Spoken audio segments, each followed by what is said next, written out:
guys, mag-unboxing tayo ng Speedy Chopper. Ayan. Very helpful siya guys kasi pwede siyang mag-chop ng kamatis, cucumber, garlic, and onion. So, yan siya guys. Let's see kung ano yung nasa loob niya.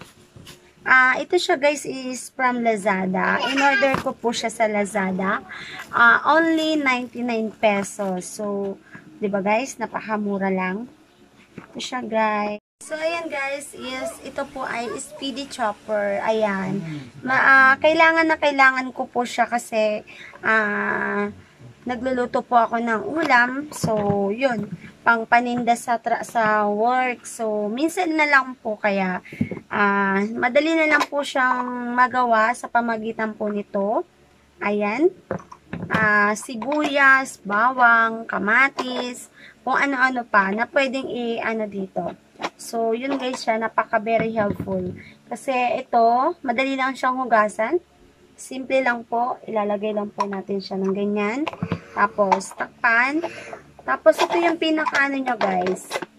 Ito yung hihilahin mo siya. Ayan, hihilahin mo to. Kapag may laman na siya, hilahin mo to. So, madali lang talaga siya. Napaka, helpful.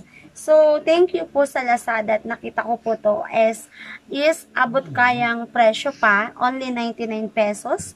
Ayan po guys, kung gusto nyo pong order na po kayo sa Lazada or sa Shopee. Ayan siya. Speedy Chopper po. Marami din po siyang klase. Ayan. So, yun guys, yun lang po and thank you for watching and sa mga hindi pa po nakapag-subscribe sa akin channel and do subscribe na po and please like and share. Salamat po. God bless. Bye!